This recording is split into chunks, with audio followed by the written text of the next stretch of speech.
This clip was taken in the game against Wolves, and you can see the Enzo Fernandez with the ball and the position he's holding.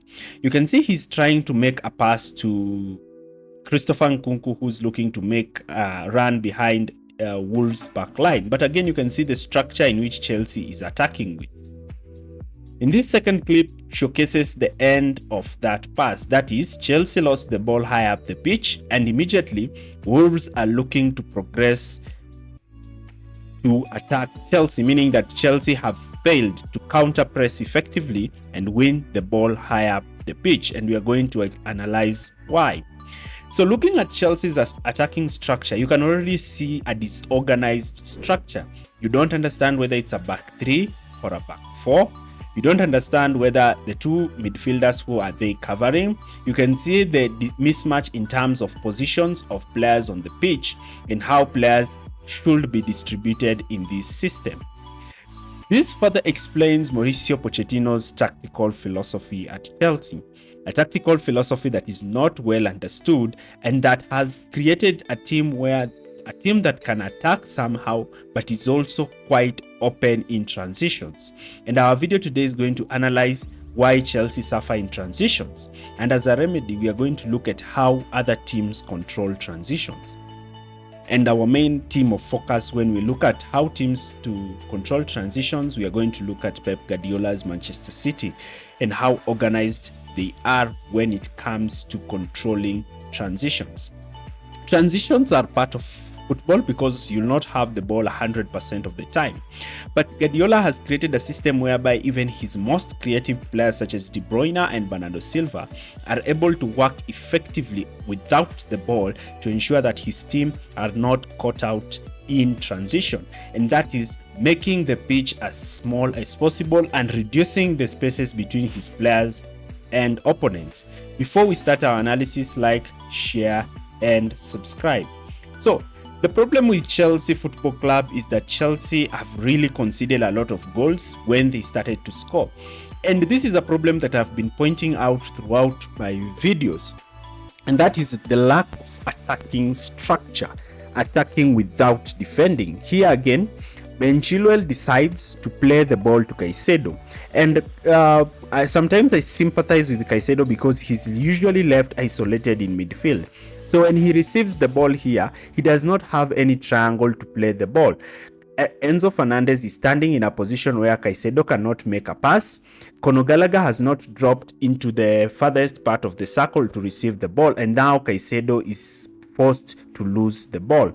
Caicedo has lost the ball in this position, and look at the position between Caicedo and the centre backs. None of the centre backs is even close to one forward to try and prevent the counter attack, and this is the problem that I was saying. Enzo Fernandez is just ball watching. Conor Gallagher is high up the pitch, he cannot be seen, and now Wolves are running at Chelsea's back three. Caicedo fails to stop them, and now you can see Cunha with the ball. Look at how disorganized and disjointed Chelsea's defense and midfield lines are. Look at the position of Conor Gallagher, Enzo Fernandez, and Christopher Nkunku, who now has to leap back to try and cover these spaces. A very disorganized backline. Chilwell is isolated 2v1 in the back post. Now, my explanation to this is simple. If you want to play in an attacking sense, then you must ensure at least you have a boxed shaped midfield. The position of Cole Palmer should be slightly infield with Malo Gusto holding the width down the right.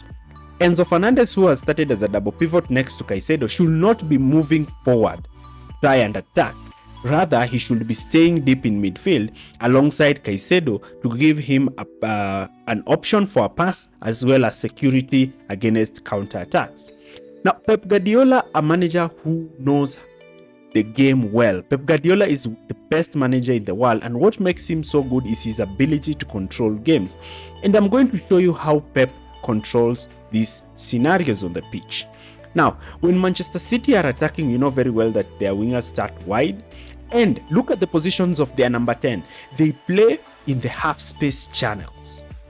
So in the half space channels, what can happen is that either the wingers can tuck in when he was in Barcelona, and the fullbacks can overlap, creating that 2-3-5 with wingers cutting in from infield positions, especially when you're playing midfielders in the wide areas. And the midfield is forming a diamond when the number 9 drops. That is in the case of Liverpool, Jurgen Klopp's Liverpool back in the days. So when the team loses the ball in this position, what should happen is that there are 5 players behind the ball who can effectively engage an aggressive counter press to win the ball.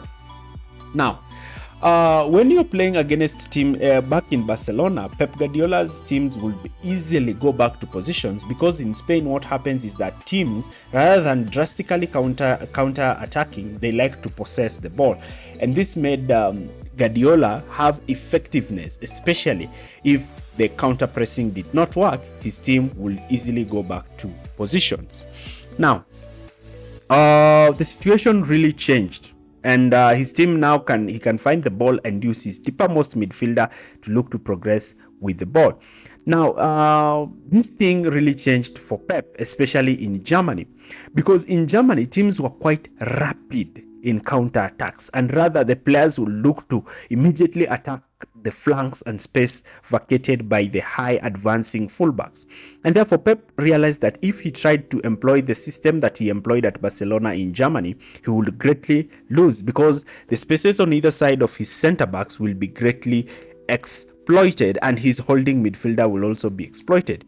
So he decided to have his wide wingers in Ribery and Robben to start out quite wide, the number 9 to hold the width and stretch the pitch forward, and the 2 number 10s to push forward and occupy the half space region, so that he can form his preferred 5-man attack to outnumber the defense line. Now, in midfield, he knew that he cannot just rely on the holding midfielder, and therefore decided to invert both fullbacks in midfield, and this was what gave birth to the inverted fullbacks. And now his Bayern Munich side were able to control possession effectively in the middle of the pitch by having 5 naturally gifted defenders playing in the middle of the park. Now, having this kind of situation in the middle of the pitch is where you are able to analyze and scrutinize the game. So when the ball was effectively lost, the fullbacks would immediately push on to the wide players, and they will immediately recover the ball and begin their defensive side of the game. Now, let's look contrast when the team is trying to limit the opposition from progressing with the ball forward. Now, in Barcelona, he would line up his team in a 4-5-1. In Bayern Munich, with only the number 9 cutting out a passing lane from one midfielder, forcing the play to be played on one side of the pitch. Remember, you make the pitch as small as possible so that you are able to win the ball high up the pitch.